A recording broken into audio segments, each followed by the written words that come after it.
University of Leeds Student Sustainability Research Conference. A bit of initial housekeeping before we get started. I think we've got one of these. Yep. Before we get started, can I ask that you keep your microphones muted while the presenters are speaking? And if you do need to enable a transcript for the speakers, there are options at the bottom of the Teams screen to enable this to happen. So my name is Lucy Stewart, and I'm one of the Sustainability Programme Officers here at the University of Leeds, and I'll be chairing this session today. So yeah, thanks very much for joining us. We've got a great session lined up with these 4 speakers here. We do encourage comments and questions throughout the session, so if there's anything you'd like to ask any of our presenters, just pop it in the chat function and we will take a note of it and we'll bring it up during the Q&A session. So the Q&A is going to happen at the end of the session after all 4 presenters have spoken. This is just to make sure that we've got enough time for all the speakers to get through their whole presentations. The session is being recorded and the links will be updated on our website and our YouTube channel afterwards as well. So friends and loved ones who couldn't make it today can watch it afterwards. And I believe Kelly has started the recording, which is good. Okay, so I think, as I said, we've got, we'll just get straight into it today.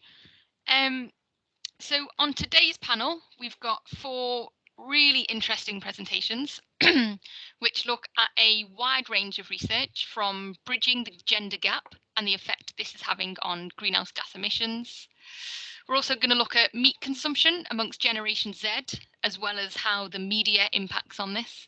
And we're also going to take a look at corporate regulation and their responsibilities in Africa. So we've got 4 speakers and I'm going to be quite strict on timings. So each speaker will have 10 minutes each, which should give us enough time for a Q&A at the end. As the I will keep an eye on timings. So I might give you a little wave or have to remind you if you're getting close to the end. So our first presenter today is Mathilde Reynard. Mathilde is a master's student studying for an MSc Climate Change and Environmental Policy. Mathilde will be sharing her research regarding bridging the gender gap, the potential for climate adaptation and mitigation. So really at a time when organisations and governments are waking up to the impact of their greenhouse gas emissions, and many of these are setting net zero targets. Mathilde's research is looking into the impact of gender equality on greenhouse gas emissions and subsequent global temperatures. Okay, so I'm going to share Mathilde's presentation for her, so give me 1 second.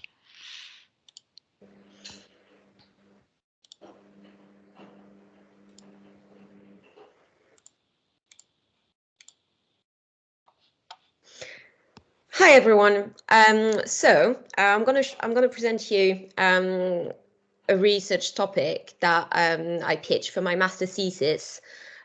Just a quick thing before I'll pitch you the topic, but it has changed slightly, and I'll explain why in the following slides. So the idea was to look into bridging, what would bridging the gender gap would do in terms of greenhouse gas emissions. So if we can go on the next slide, I'll introduce the topic a bit. So there is a growing body of literature that looks into the gender climate nexus. The idea that there is quite a lot of interconnectedness between gender equality and climate, from vulnerability assessment with UN SDG 5 gender equality that looked into achieving concomitant goals. But there's also implication for social justice with intersectionality of inequalities. Bridging the gender gap could actually improve life conditions of other marginalized groups by giving them visibility in the political sphere and giving them a platform to express themselves regarding climate adaptation and mitigation discussions. However, there is a few underlying gendered assumptions to overcome to effectively implement climate change adaptation and mitigation policies that incorporate the gender climate nexus. I'll go a bit more into that, but there's a few things that you can find in literature, such as women being inherently closer to nature or inherently more caring. And these are gender assumptions that have the potential to be harmful for both gender equality and actually climate change adaptation and mitigation. Furthermore, there's quite a bit of a lack of a personalization. So I was quite happy to see that there was someone looking into consumption of meat in Generation Z and what has the kind of effect it has for media. Because the gender climate nexus is unfortunately not operationalized very well or very much. And so that has a repercussion in the literature. So if you could give me the next slide, Lucy, please. So the idea of this thesis that I've pitched first was to look into what would happen to greenhouse gas emissions and temperature trajectories if the gender gap was globally bridged over the next 10 years. And what are the methodology implications of integrating the gender climate nexus into climate adaptation and mitigation policies? So the aim was to construct an emission scenario and to model greenhouse gas emission and temperature trajectories. Running into FAIR, there's a model we have available, a climate model we have available here at the University of Leeds. And yeah, to operationalize the impact on climate change of achieving gender equity. The objectives were indeed to operationalize the link, to understand the gender drivers of greenhouse gas emission, and to construct the scenario in order to make methodology recommendations as well as policy recommendation towards climate adaptation and mitigation. So if we can go on to the next slide. In terms of methodology, the way I would have done that would have been to do an expert elicitation in an abductive way with an iterative approach to keep informing the research with the expert elicitation was that kept informing the research, including what is quantifiable and what isn't, and what were the methodology implications of looking into something like that. So we would have used mixed methods and everything. So both quantitative and qualitative analysis. The sampling would have been obviously purposive and snowball sampling for that kind of research. So what happened, if you can go on the next slide, is in terms of timeline, I started interviewing experts actually in the last few weeks, just to have like preliminary expertise going on. And what happened is that I started talking to the experts, and we can go on to the next slide if you want. And what they said is that they didn't feel confident enough to answer any of my questions.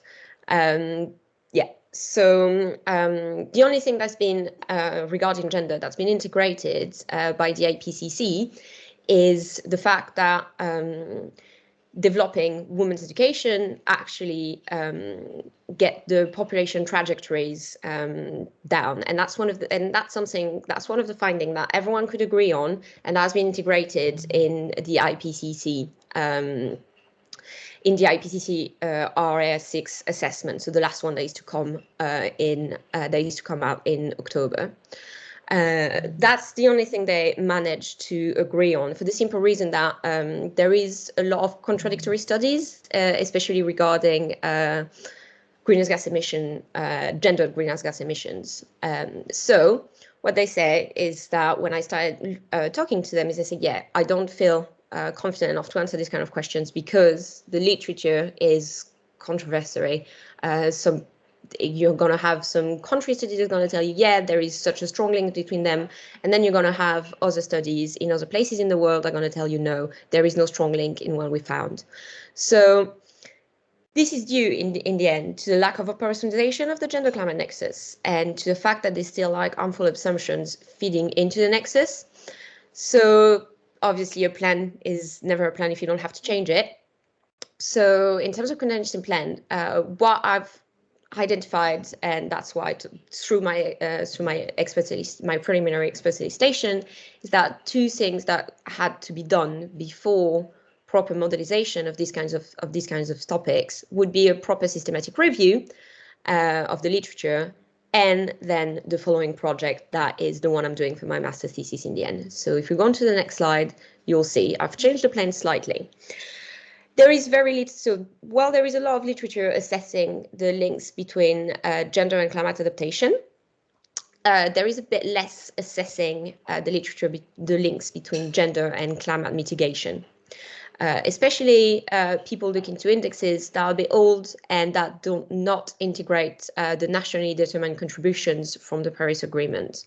So climate mitigation and adaptation has changed quite a bit since 2015 and the Paris Agreement. However, most of the literature looking into the gender climate links regarding mitigation has not been updated after the Paris Agreement. The other thing is that the operationalization that is done on the gender and climate mitigation is often only quantitative, which is disregarding the depth of analysis that is provided by qualitative approach when looking into something as social as gender is. So the new aims would be to appraise the causal links between gender equality and climate change mitigation action using a mixed method approach. What's going to happen is that I'm going to update the literature with doing a quantitative study of most recent indexes of gender equality and climate change mitigation action that comprise the NDCs. The way it's going to happen is same. We're going to have an abduction with an iterative approach because that's what's best really when you do something like that, and when you have both an expert elicitation and quantitative studies. The expert elicitation and the data analysis will keep informing each other throughout the research process.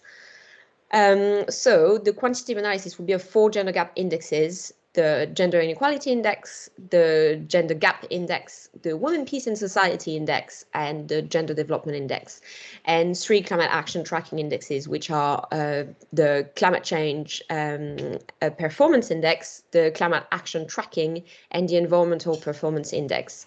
We'll look into determining some statistical links between these things, and then what will happen is that the qualitative analysis using expert solicitation, we're going to ask experts' opinion, and we're going to judge as well. We're going to look into their values through collaborative interviews to look into the methodology they would undertake if they were there. And the experts would be more like feminist experts and people that look into the gender climate nexus, rather than having people that have a really strong quantitative analysis style. What's interesting would be to integrate the qualitative analysis in these kind of studies, which is not done much.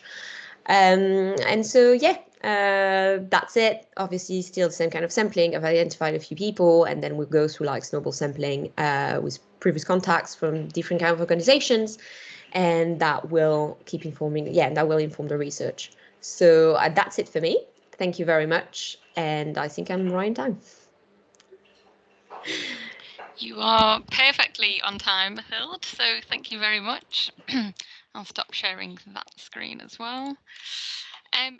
Fantastic presentation. Thank you very much. Really interested to hear about the gender climate nexus. I think, there's a lot of talk around, the links between social justice and climate impacts at the moment, but really interesting to find out that when you're able to find out that research hasn't been done in a certain area, and actually these experts don't feel confident to answer your questions, which is always you're looking at an interesting topic when that happens. So once again, thank you very much. If you've got any questions for Mathilde, pop them in the chat and we'll come to them at the end of all the speakers. But once again, thank you, and especially for staying on time as well. So we're now going to move on to our second speaker. Swiftly moving on to, and our second speaker is Bukun Iola Omeso, who is a doctoral student studying law.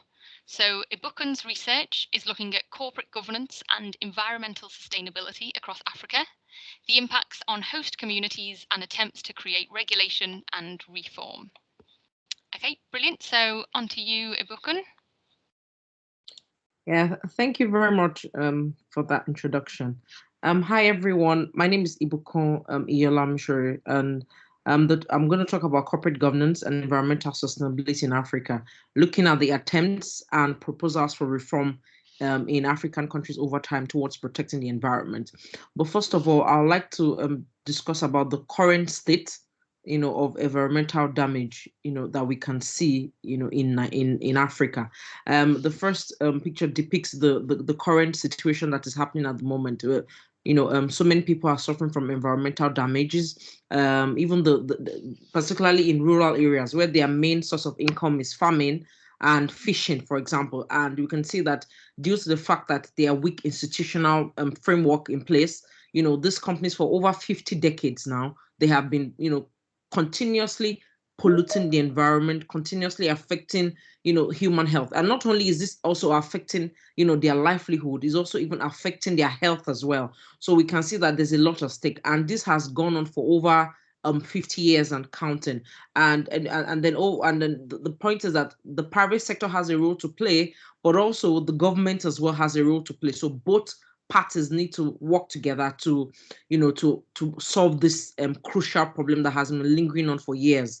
Now the next stage is to kind of explore why this has happened for long. Why is it that companies are still, despite the wild outcry, why is it that companies are still polluting the environment? Why are they still so comfortable, in these developing countries, particularly in Africa, for example? Now we're going to go to the foundational theories that to some extent have kind of supported, this corporations activity. So the first thing we look at is the very corporate, from the corporate governance angle. We're going to look at the corporate purpose question. So the corporate purpose question and sustainability discourse in the field of corporate governance over the time is talking about who are directors responsible for example. Now we have the Bell and Dodd debate. Now Professor Bell in the 1930s was of the opinion that directors should maximize profit solely for shareholders, and they don't need to consider the environment, for example, that insofar as they ensure that they maximize return for shareholders,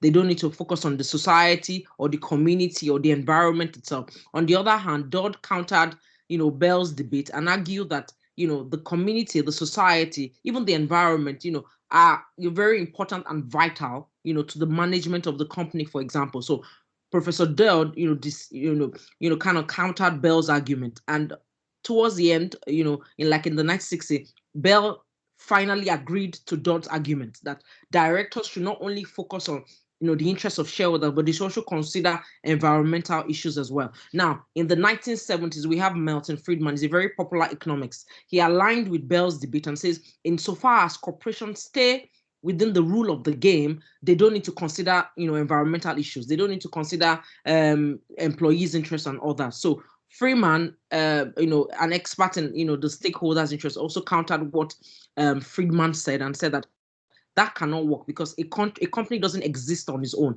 A company needs the environment, needs, for example, in developing countries, they need the social license to operate by members of the community, for example. So they can't exist on their own. So therefore, directors should actually pay attention, put into consideration, the environmental issues, particularly those ones that, continue to, they don't care about their greenhouse gas emissions and all that, because again, they are taking advantage of the weak institutional framework in these developing countries. Now, unfortunately, most countries are tilting towards Bell and Friedman's debate. They are tilting towards Bell and Friedman theory that they need to, increase the GDP. We all know that, developing countries are really interested in increasing GDP. So they think that if they stick to Bell and Friedman's debate of maximizing shareholder value, then the economy will improve. But the point is that is the reverse is the case, because in these developing areas, for example, the Niger Delta part of Nigeria, farmers are losing their jobs. Now there's high rate of poverty in those areas. So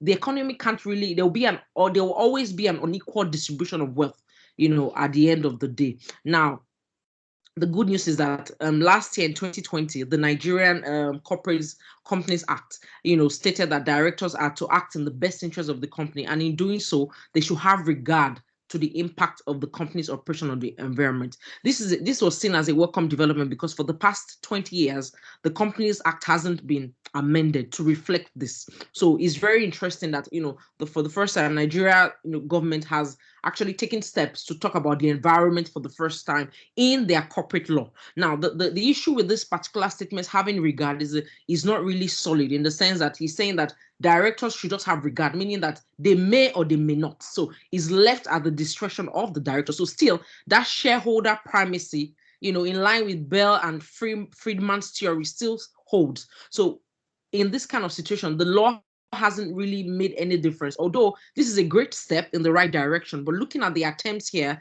we can see that the law, we have a long way to go in actually ensuring that the environment is protected, particularly from looking at the Nigerian Companies Act. Now we look at the Kenyan Companies Act. Same with the Kenya Companies Act, we can see that he's also saying that directors should have regard to environmental issues. Now, looking at these two countries, one common thing is the fact that the policymakers are quite reluctant to actually explicitly state that environmental issues are, should be taken seriously. They're just saying that, still the shareholder primacy norm of corporate governance still stands, and therefore environment and the community and amongst others, are just secondary. So directors, this law gives directors the leeway to keep maximizing shareholder value even at the expense of the environment. Now, another country that has taken some good steps is the South African Corporates Act. Now, South Africa has been known for taking, a more physical step, a more practical steps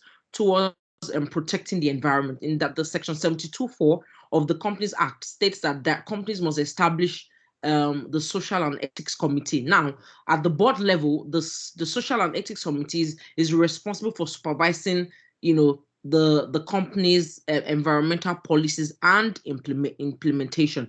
But when you look at this, the first two lines, we can see that although the SEC, which no other African country has done yet, is a great innovation, but Section 76(3) has undermined the strength of Section 72(4), because it's saying that directors should act in good faith in the best interest of the company. Now, the point is, what does best interest of the company mean?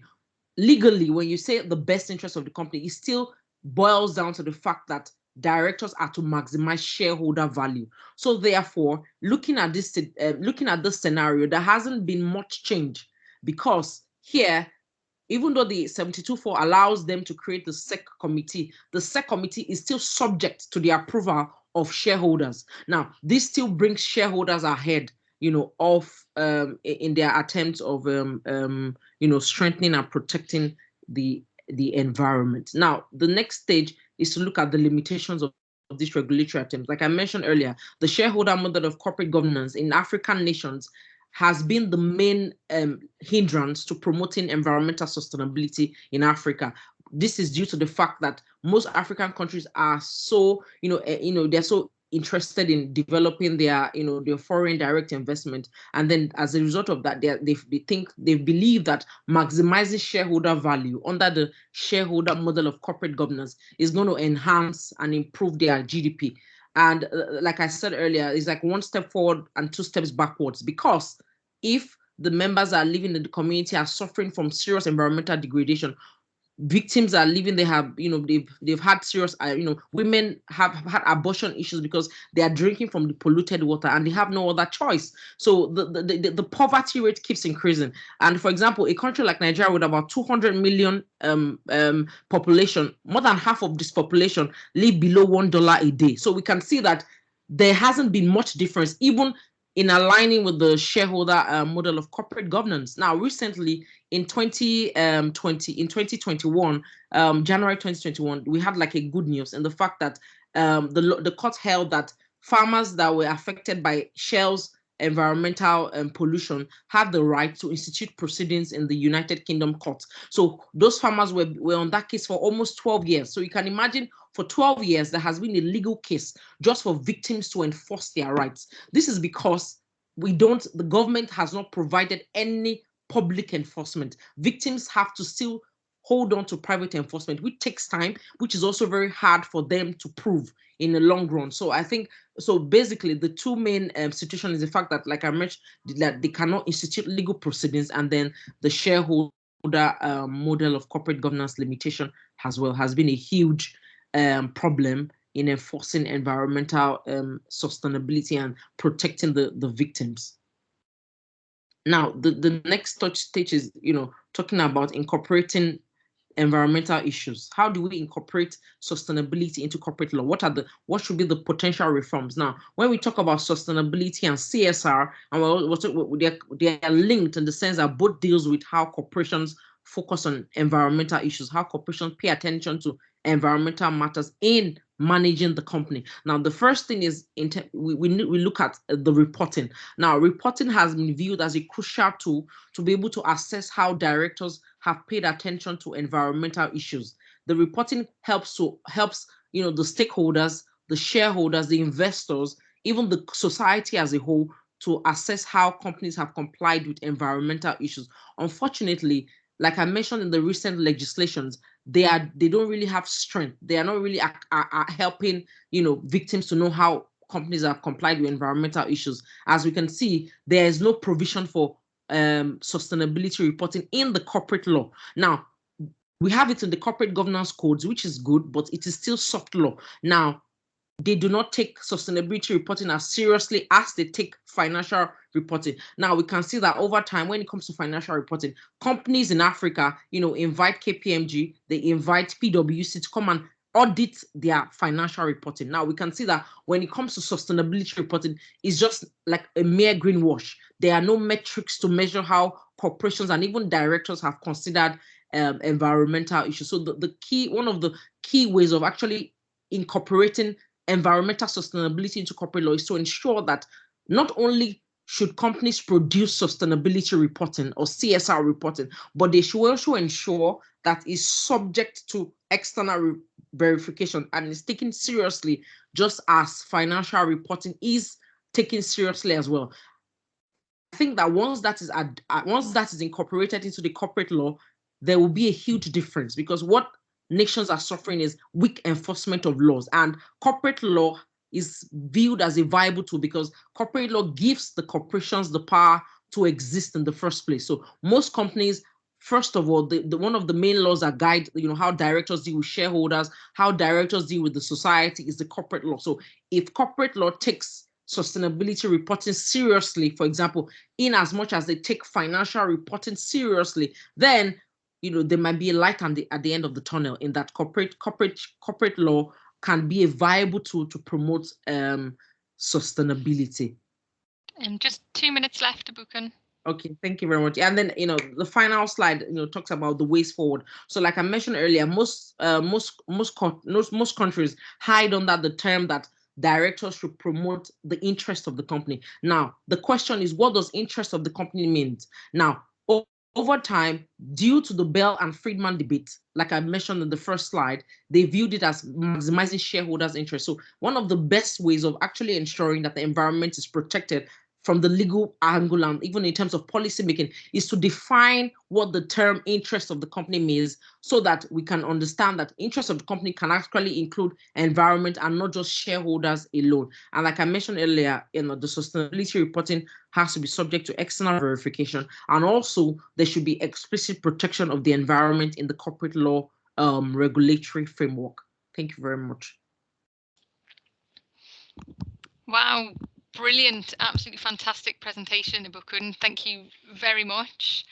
And just so hugely passionate about such an important subject as well. So it's really nice to see that. And there's a huge amount of work still to be done in this area, I can see. Something very important, this sort of intersection between the private sector and government regulation, both in Africa and within back here in the UK as well. But yeah, thank you very much for that. Really, really good presentation. Once again, if anyone does have any questions, please pop them into the chat, and we'll come to them at the end. But for now, we're going to move on to our third speaker, Nicole Jimenez. So Nicole is studying for a BSc Sustainability and Environmental Management. And Nicole's research looks at the relationship between media marketing, meat consumption, emotions, and students. So Nicole aims to understand why university undergraduate students consume meat in the way that they do, how media marketing may influence this, and if emotions have a role to play as well. Okay, over to you, Nicole. Hello, thank you. Sorry, let me just share it. Okay, so my dissertation topic. Sorry, is that working? Yep, there you go. We're on it now. Thank you. Okay, so my dissertation topic was exploring the effect of different media marketing interventions on the meat consumption habits of students at the University of Leeds, and I wanted to see if emotions had an impact on how students consume meat and why. So I was motivated to do this because the global agriculture is responsible for 1/3 of global greenhouse gas emissions worldwide, and heavy meat consumption has such a big impact on global greenhouse gas productions. And I noticed that a lot of my friends at Leeds doing an environmental degree were reducing their meat consumptions, and not just them, but a lot of my friends at Leeds in general. And I thought this was becoming a trend, so I wanted to find out why. I found out that 38.9% of students have aged 18 to 30 at King's College London have a smartphone addiction, and I also realised that a lot of my students were, a lot of students at Leeds were spending a lot of time on their phones. I realised how much time I was spending on my phone, and I was wondering if this could have an impact on the trend behind consuming less meat. And then I found out that emotions also influence students' actions. So could there be a link between media campaigns such as Meatless Mondays, Veganuary, PETA, or Corn, which are the ones that picked, or media marketing campaigns in general, in how students consume meat, and on this upcoming trend that I was starting to spot? So my objective was to understand why university undergraduate students consume meat the way they did, and how media marketing may influence this, and if emotions have a role to play in such.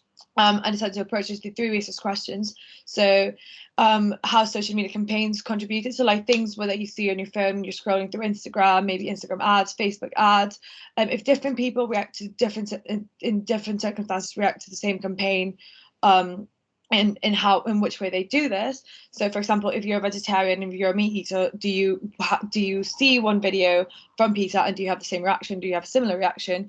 And what factors different group of students take in when making these decisions? So do these factors influence what students choose when consuming meat? So my methodology was participatory research. So I conducted 4 focus groups, 2 teams, and these explored 4 different groups of students, so vegans and vegetarians, heavy meat eaters, environment students, and food science students. There were 4 people in each, and they ran for an hour. Some of them went a bit longer. And I did this through snowball sampling, and I chose to email previously to the focus group sessions. I chose to email all the students a form with different videos. So there was a video from Veganuary, PETA, Corn, and Meatless Mondays. And then a series of questions to assess their emotional response, and also if any of the videos would get them to change their meat consumption. And then these were transcribed and coded using actual coding and accounts. Accounts are kind of a way in which people tell stories, and a way in which through these stories people justify their actions, which is what I want to see, if through these people would justify their actions through emotions in reaction to these campaigns. So my results were quite interesting. First, there was experience. So there were 2 main factors, experience and ease, in influencing students' meat consumptions. So experience was related to relationships, social norms, culture, and education. So relationships were the different relationships students had with people in their life. So for example, your girlfriend, your parents, who you grew up with, how you grew up with. So if your family was a meat eating family or a vegetarian family, had quite a lot of impact. Social norms. So the social norm is in most countries is usually that you grow up eating meat, and eating meat is seen as something normal and something acceptable. But I started to notice again through these focus groups that at Leeds, it was starting to become more normal to not eat that much meat, or be a flexitarian or be a vegetarian. Culture. So I also noticed that quite a lot of the UK students were like, oh yeah, we grew up eating meat. And me being a South American student, I also knew like my family grew up eating meat. So like where you came from, how your family ate, influence, and most importantly, education. So if someone thought that they could have a healthy body and have a healthy lifestyle while eating meat, if they thought they could make a difference, because if they didn't think it would make a difference, they didn't think it was worth it. If they thought that a vegetarian diet wouldn't really change anything, they thought, why would I stop enjoying meat if it's not going to change anything regarding the environment? Then there was ease. So ease was related to expense, exposure, time, and accessibility. Expense was the most important one. So being a student on a student budget, how easy it was to obtain relatively cheap food was adhered to a student budget. And then exposure, how much exposure students got to meat consumption, and this went different ways with different groups. So with the heavy meat consumers, they didn't really like being shamed. They thought quite a lot of the videos that I showed them were shaming them from eating meat, and they had bad reactions to this, and they didn't like that kind of exposure, and they said they had the same exposure with their housemates. So the more they were shamed and the more they were guilt tripped, the less they wanted to reduce their meat consumption, even if they knew that they would make a difference for the environment. Whilst some vegans and vegetarians who had transitioned into vegan and vegetarianism said they had done so because they were living with people that were vegan and vegetarians and had a more emotional reaction and more heartfelt reaction to the videos, being like, oh, this is why I chose to do what I did to do, showing that exposure had quite a bit of impact. There was time, so the time takes me at university. I feel like a lot of students have quite a lot of things to do on at uni, and a lot of them were saying that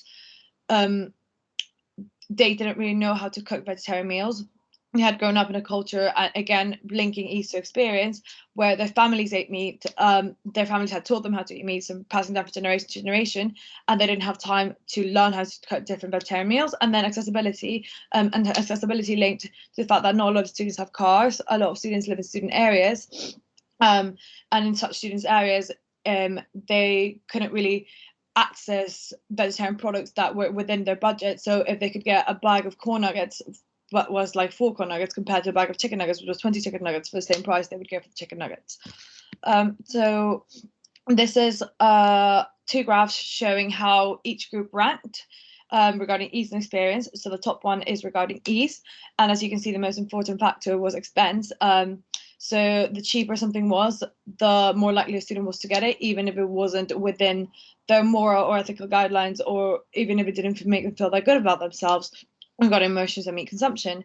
And then the second one, which is the second graph, which is exposure, it was education. So education was the most important one, ranking either second or first in every single one, and this was more linked towards health. So if students thought that it would be healthier for them to not eat meat, or that it would detriment their health, and they weren't educated enough on the topic, or they thought that it wouldn't make enough of a difference, they would choose not to eat meat, or they would choose to eat meat. So you might be wondering, how does this link to emotions? Well, the accessibility, the expense, and how consuming that meat made them feel was all linked to happiness. So the happier the students were with how cheap, how accessible, and how good it tasted and how it made them feel, the more likely they were to consume it, showing that emotions, ease, and experience had a role to play in different group reactions. Nevertheless, even though the interventions that these students were shown did express these sorts of emotions, so some of them make them happy, some of them made them feel guilty, there was an active behavior gap identified between them saying that they were willing to actually change their behavior due to these interventions, or that they were just willing to do nothing about it. So a lot of students said, I would be willing to change my behavior if companies making these products made it more accessible, more cheaper, and made it taste like actual meat to me, which again links to happiness. And the happier a student was with the product they were consuming, the more likely they were to consume it. So the conclusion was that the role of emotions on reducing meat consumption is key. And the easier, the cheapest, and the most accessible a product is, the happier a product makes the consumer, hence the more likely they are to consume it. And that reducing meat consumption, university students can be done through media marketing interventions. Nevertheless, students do not all respond to such interventions. So a lot more research is needed to explore the influence of these interventions in other universities, I would say. But the most important thing to take away from this research is that students can be shown media marketing campaigns that have a short-term effect on their emotions and make them want to consume less meat, but unless they are given the accessibility and the cheapest possible option, they won't do it. Yeah. Cool. Brilliant. Thank you very much, Nicole. That was really, really interesting presentation. Yeah, brilliant research that you've done there across all of the groups. I enjoyed reading the quotes from people in the different speech bubbles. You really hit a wide range of students, which is obviously so important when undertaking research like this. But yeah, fantastic. I think you're so right, there are such a huge variety of factors affecting students, and their accessibility, their ease, the cost, and what food they can eat, and actually really, I think this link to emotions is really important, and I think that's something I feel younger generations are now waking up to, or perhaps people in general, that food really can impact our health and our emotions and how we feel. Yeah, fantastic, really good. Thank you for that. And perfectly on time as well, which I really like as well. So again, if anybody's got any questions for Nicole, pop them in the chat, and we'll come to those after our fourth presentation. which we'll move on to now. So we're going to move on to our final speaker, Kayla Payne. So Kayla is also studying for a BSc Sustainability and Environmental Management, and Kayla's research is looking at gender and reduced meat diets, specifically within Generation Z.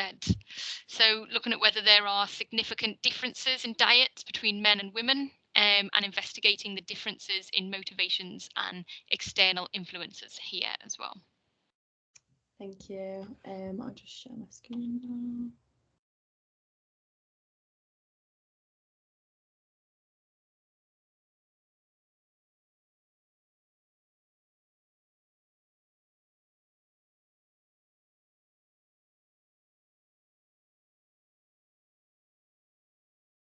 Is that right? Yeah. So hi everyone. Yeah, my research was about the impact of gender on adopting reduced meat diets within Generation Z. So I'm going to give a brief overview about why I thought it was such an important research topic, a bit about my research process and what I found and why it's relevant to the Sustainable Development Goals. So a bit of background context to set the scene as to why I think it was such an important topic to research. So just to clarify, in the context of this research, a reduced meat diet is an umbrella term including vegetarian, vegan, pescatarian and flexitarian diets. And flexitarian diets are a slightly newer construct, which you may be familiar with, consisting of a primarily vegetarian diet with occasional incorporation of meat and fish. So continuous growth in human activity and consumption is increasing greenhouse gas levels, which is creating an enhanced greenhouse effect and raising global temperatures. And more than 25% of global greenhouse gas emissions can be attributed to food production. So this industry really is having a large impact on the climate. And studies conducted have found that animal-based foods, whether that be meat or dairy, cause significantly higher emissions than their plant-based equivalents, and almost 15% of global emissions are reportedly from livestock. And further to this has been an increased scientific awareness about possible links between meat consumption and certain types of cancer. So considering all of these facts, it's unsurprising that there's been an increase in uptake of alternative diets such as vegan and vegetarian, especially amongst Generation Z.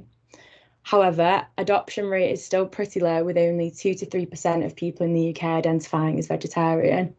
So you can see it's quite a long way to go if people are going to be like encouraging uptake.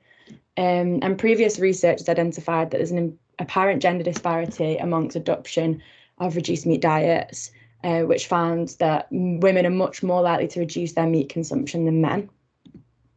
So in light of this, I wanted my research to try and understand more about these gender differences in reduced meat diets and to investigate different reasons behind them. So which is why I chose these 4 research questions. So are there gender differences in motivations behind meat reduction in Gen Z? How do external influences impact motivations to reduce meat consumption in men and women in Gen Z? And what are the facilitating factors as well as the different barriers affecting men and women in the uptake of a meat reducing diet? So to conduct this research, I utilised a qualitative approach of 12 semi-structured in-depth interviews and recruited my interviewees through snowball sampling. I then transcribed and analysed the data using NVivo, which is a software that enabled me to code and look for different themes within my data that sort of emerged. So for my key findings, so for my first research question, this was sort of my central finding, which was like the main differences in motivations. And for this, I found that women had reduced their meat intake for different reasons, including personal health, the environment, and ethical reasons as well. Whereas men's motivations differed to this, as they showed a strong tendency to be encouraged by the women in their life, so such as friends, female friends, girlfriends, mums, sisters, any women that they had a close relationship with. That was usually where men that were reducing their meat consumption, where that stemmed from. And for the second research question, I looked at external influences on meat consumption, and it became clear that friends and family played a great role in both men's and women's lives. However, women were often encouraged by their other female friends to reduce their meat consumption. So, for example, talking about, we all have we share vegan meals together, or we share vegetarian meals together, that kind of thing. but men were not influenced by their male friends to do the same. Social media also played a large role for both men and women, particularly in terms of body image. However, this sort of affected men and women in different ways. So for men, the body image was a central part of it, in the fact that they associated higher meat consumption with higher protein intake to build muscle, which is sort of what they saw as like the idealized physique. And so this sort of links to the final research questions, which are the facilitating factors and barriers affecting men and women. So women were facilitated to reduce their meat consumption by gender expectations, because there was definitely an expectation that a lot of women communicated to be slim and toned, and these ideals could quite easily be met by eating healthy non-meat foods such as salads and fruit and veg and things like that. Whereas this wasn't the same for men. Men were facilitated, as I mentioned before, to reduce their meat consumption by the presence of a strong female influence in their life. Barriers inhibiting both genders stem from disapproval. So the disapproval both genders faced regarding reducing meat consumption did actually stem from men. Well, that's like what was communicated in the interviews. The major difference between men and women was that women were able to sort of brush off this disapproval, as they had strong internal personal motivations, as I mentioned before, for example, like ethical reasonings or health or environmental concerns. However, like the disapproval that men faced for reducing meat consumption reinforced the negative gender stereotypes that they had, perceiving that there had to be some like very strong links between masculinity and meat consumption and attaining a muscular physique. So yeah, it was more so the interaction of disapproval with the gender expectations. So regarding how this links to Sustainable Development Goals, my research, I was aiming to gain some insight into the reasonings behind the apparent disparity between men and women in reducing meat consumption. And I felt this would be quite important, because closing this gap and empowering people to be free of sort of societal constraints regarding their diets is extremely important, and particularly with realising the Sustainable Development Goals. Primarily achieving gender equality, which is SDG 5, will mean the breaking down of gender expectations, facilitating more men to feel empowered to reducing their meat consumption. And this in turn will mean less men disapproving of women for reducing their meat consumption, and thus this increase overall levels of people adopting reduced meat diets, which obviously will have subsequent positive impacts to the climate, as I spoke about before, in terms of the environmental impacts of animal-based products. And reduced meat consumption will ensure food consumption practices are more sustainable, lowering greenhouse gas emissions associated with food consumption, and thus working towards climate goals. And thank you for listening. And yeah, all of my references are displayed on these slides. And yeah, I welcome any questions. Thank you. Brilliant, really good presentation. Thank you, Kayla.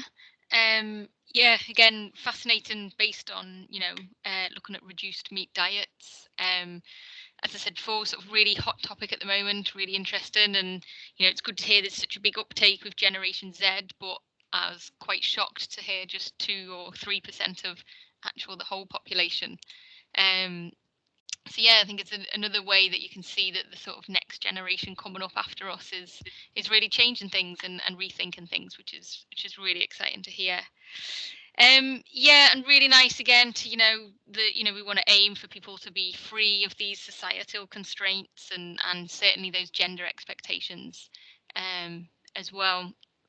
I do know that you talked there about the male men, wanting protein for weight gain and that social media influence, which is really interesting from a personal perspective. The Game Changers video documentary for me, I think, really took away all those myths, and I think really got more people on board from a whole different audience, which is interesting. And you were fantastically on time as well, which is I also really appreciate. So thank you very much. So if we could get all of our speakers back up on the screen, please. and then we'll hand it over to the audience and see if we've got any questions. I'll just check the chat function to see if any questions have come in for any one of our speakers today. And just while our audience is having a think about that, I can get us started. So jumping back to Nicole, while you were talking about your presentation there, I was sort of wondering, you know, whether you think, sort of what role do you think the media has to play in promoting healthier food options to students? Hello. I think because students spend so much time on social media, especially on all media, but especially social media, things such as Instagram ads, Facebook ads, especially if you choose to follow people who are vegan, or like there's like vegan accounts or like sustainable accounts on Instagram, which are quite easy to follow. It does have quite a big impact. Nevertheless, I do think it's limited because it kind of depends on what the student wants to see. So if you are a heavy meat consumer and you don't really want to stop eating meat, you're not going to go out there and watch Cowspiracy or like follow a vegan account or follow the typical really like graphic videos. So you kind of have to want to change to be influenced, unless it is done through ads that just come up on your phones, which could be Facebook or Instagram ads. But yeah, I think it's important, but it is limited. Yeah, in really interesting response there. Thank you for that. Because yeah, I agree that, you know, media marketing, it feeds us the information that we want, doesn't it? Or that they perceive we want, and you know, our social media accounts really are a reflection already of us. So we actually don't see all of this other information, which in some cases people may need to see it, for example, for a healthier food options. So yeah, that is certainly one of the issues. Mathilde, did you want to come in? Yeah, I wanted to know, like, so then what's your general opinion about these algorithms that just keep us in the loop of, you know, never finding anything new? We always just feed off the same things over and over again. And so if you're consuming meat, then you'll never see anything that is pushing you not to. And like, what do you think then social media's company have like the role they could play in that and actually changing habits? I think it would be more about other people sharing things than social media companies. Because I don't know if, well, you probably have watched Seaspiracy, the documentary that came in quite a while ago. I remember when it came out, all my Instagram stories that I would click on were people sharing it. So I think it's more about companies putting it out there, putting something really graphic out there that people who are interested in a topic like us can see, share, and then people who are interested in the topic that follow us be like, oh, like if you see it enough times in your story, you'll end up clicking on it. I also think I don't know if you know about like your iPhone listens to your conversation sometimes, but it was really interesting because after I did all these focus groups, some of the people messaging me on the phone, some of the people that I did this focus with would message me and were like, haha, how funny, I now have ads about corn on my phone Instagram. And I was like, maybe like talking about it with other people that don't really care about it and that are around you can have a bit influence on it, because then like they'll get ads without them wanting to and they'll see it, if that makes sense. Yeah, that does. But so you don't think the algorithm could be changed in a way that even if you're not interested in a publication, because that's one of the things, you know, if someone published something that they know you're not interested in, then they won't show it to you, even though it's someone you follow. So, so you don't think that could be just slightly changed, that you'd actually see everyone you follow, like all their posts and stuff, and in that way, even if you're not normally interested in the subject, you'd have no other choice. Because I'm the same as you. When CCPRC came out, like obviously it was all over my feed, but a lot of people I was talking to some of my friends and it wasn't all over their feeds. Do you know what I mean? And it's because I follow other accounts that do these kind of things, and so like obviously it's all linked. But yeah, okay. It's a good answer, and it's interesting how people add ads, and so just being listened to is Yeah. Yeah, that's really interesting, Nicole, actually, that they got adverts just after being part of the focus groups, and I guess, yeah, shows the power of traditional communication and actually talking to people as well, rather than just through your phones. But I guess being able to control the algorithms, there's a huge amount of sort of ethics issues and power issues and money that, if we want to control the algorithms for one thing, then it leaves them open to be controlled by other people as well. So then who has the right to say one of those is right and one of those is wrong? And then I guess my pessimistic view is that, does it just come down to money at the end of the day anyway? But yeah, very, very scary, actually, the data algorithms and what is being displayed back to us. Certainly. But yeah, really, really interesting.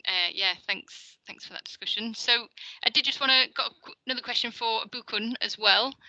Sort of changing topic quite swiftly. So how do you think we can ensure that the corporate heads are held more accountable for instituting environmental sustainability and protection? Oh, you are on mute at the moment. Oh yeah. Thank you very much for that question, Lucy. I think the first thing, like I said, is for the law to recognize the fact, because most times the board's argument is the fact that their hands are tied, in that they are pressurized by shareholders and investors to maximize shareholder value, because these are the people that invest funds into the company. Now, if the law should actually clearly state that directors should consider environmental matters, then that will give them the leeway to confidently promote or create policies in place to ensure that they consider environmental issues. Without that, directors, will just keep tilting towards, advancing shareholder concerns, because they want to keep their jobs, for example. And, in terms of, most times, executive compensation is tied to shareholder value. So there are some underlying effects to that. So that's why most times we realize that, even as much as the directors want to, behave sustainably, their hands are quite tied, because the law hasn't yet specified clearly that they should consider environmental issues. So until the law clearly states that, then the directors can go ahead and pursue environmental concerns in that aspect. Yeah, fantastic. Yeah, thank you. Yeah, completely agree. Yeah, the law should be there, right? It should be very strict and tough on the regulations. It's great to see that you mentioned some countries are bringing these laws in now, which is great progress. But yeah, I think something that really struck me was where one of the laws was contradicted within itself. Exactly. Yeah, that's the one of the South Africa one where, people were excited by the Social and Ethics Committee to help the board, consider environmental issues. But meanwhile, there was another law that says that directors should promote the interests of the company, which is also like shareholders' interest. So it is still subject to shareholders' approval. So at the end of the day, the shareholders are still the one that decides. So yeah, so that way they are trying to curb the powers of directors at the end of this. So the directors cannot really do much, in promoting, environmental concerns, due to the fact that shareholder primacy has really, eaten deep into corporate governance. And I think, more countries, particularly the EU, for example, has taken steps to create the Sustainable Governance Initiative. It's still pending, at the Parliament, but the EU corporate governance in 2021 has been viewed as a great step. So hopefully it gets passed, and then other nations can follow what the EU is doing. But but basically at this point, directors, their hands are tied, because they don't want to lose their jobs, for example, to be political about it. I think that's the law needs to recognize it clearly, and then directors can, in case they are being sued by shareholders, for example, they can state that, okay, the law says we can't consider environmental issues. We should do due diligence. We should take environmental impact assessments, right? So but the law needs to help them. Without that, it's just going to be round and round and round. Yeah, and it's great that you recognised the impact of international law there as well with the EU, because a lot of the time these are international companies that we're talking about. Yes, as well. exactly. Yeah. We supply things all over the the continents as well. Yeah, brilliant. Okay, well, that is bringing us to the end of our session today. So once again, I'd just like to, I'm just going to share this slide 1 second. Yeah, so I would just like to thank all 4 of our speakers today. You've been absolutely brilliant. Some really insightful research topics and discussions. So yeah, thank you very much. So for all those listening, this session has been recorded, and you can also visit our website along with our other social media platforms, which I've shared on the screen here. So there is more information on today's session, as well as other sessions within the conference, and I think we've got one more session remaining, which is at 2:15. So hopefully I'll see some of you over there as well. But if not, thank you very much for joining us today, and especially to the speakers. Yeah, thank you so much. Brilliant. Thanks. Thank you so much. Bye. Bye. Thank you so much. Bye. Thank you. And thank you, Chinelo, for the question. I hope to reply as soon as I can. Oh, brilliant. Yeah, we'll keep the chat going so you can Yeah. respond to that one.